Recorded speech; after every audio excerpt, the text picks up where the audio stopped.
is Joe Delamore, and I've just been going through this beautiful process of giving myself permission to really tune into what I want this coming year and what I desire in my life. Each year, as the new year comes, I like to go through kind of like a manifestation process. I like to check in with myself and just kind of feel like, who am I now and where do I want to go? And each year that I've done this work over the past 15 years or so, it's evolved and deepened and refined and kind of gotten more and more creative and juicy, more and more authentic, deeper. And so this year, as I'm coming back to this work, coming back to this play, this creativity of casting the vision for my coming year, I am finally at a place where I'm learning how to give myself permission to really want what I want and to really trust that longing, to trust that if I have the urge, if I have the longing, if I have the yearning inside of me, then that thing that I yearn for is also reaching towards me. And I think it's Rumi, yeah, it's Rumi that says, "What you are seeking is seeking you." And so I'm feeling that really strongly right now as we enter into this new year. And as I experiment with really letting myself get as authentic as I possibly can with my longings, with my desires, and honoring them enough to get very clear with them and to make them the priority, to make them the guiding force of what I do each day, each week, each month as I move into this year. So I've been working with a process for myself and with my partner and with clients who have chosen to do the manifestation sessions with me, the heart-centered manifestation sessions. I've been working on this process of really tuning into the sensations, the feelings, the quality of the energy that we want to experience each and every day. And now, of course, when we say each and every day, there's always going to be the fluctuations. There's nothing is absolute or static. We can't say, well, I want to be happy, and then you're happy every moment for the rest of your life. But we can really identify that happiness is a value for us, or freedom is a value for us.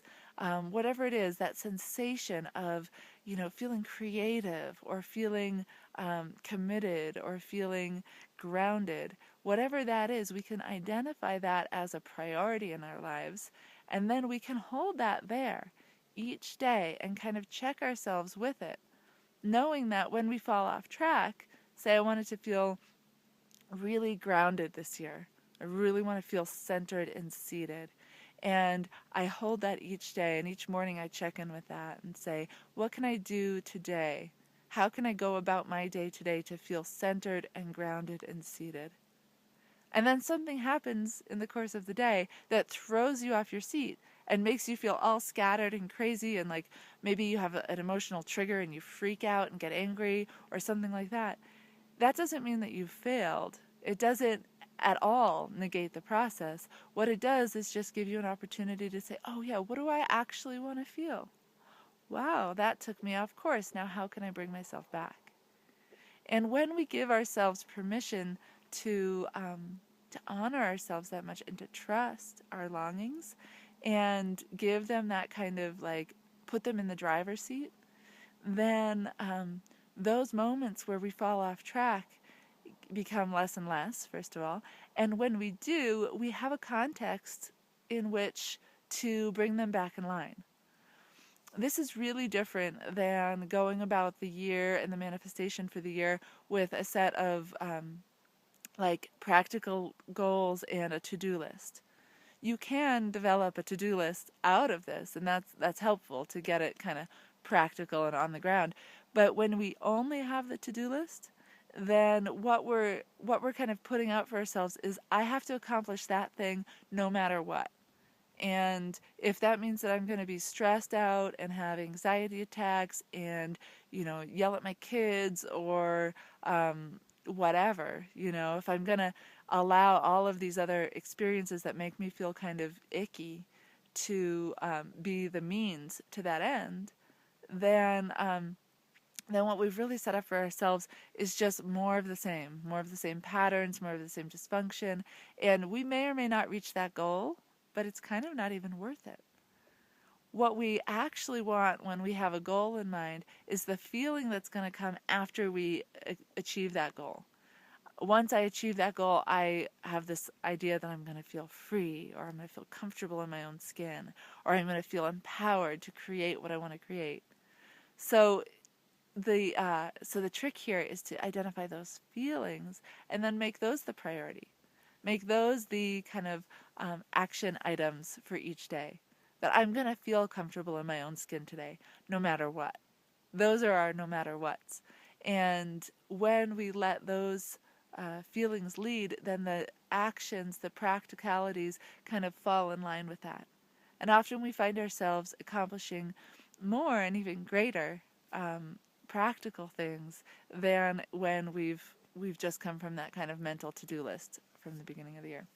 So anyways, I just wanted to share kind of this part of the process because it's so fun and I'm having such a good time with it, seeing it really work for the clients that I'm working with, and open up possibilities and creative avenues and a kind of sense of freedom and ease that I kind of haven't seen before in this work.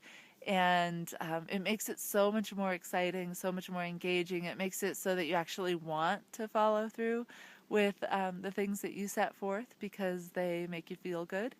And I'm noticing it for myself too, that I'm entering into this new year with a whole different relationship to my daily tasks, a whole different relationship to time, and to how I treat myself, what I prioritize in my day, and it feels really good. It feels really liberating and peaceful and nourishing. So I want that for all of you, so I wanted to just share that a little bit.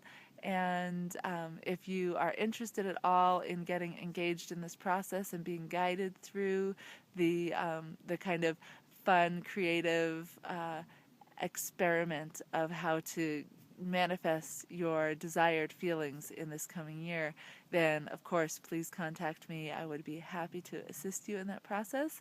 And I hope you have the most rewarding, nourishing, wonderful 2014 that you possibly can. Many blessings to you and all of your loved ones. Peace.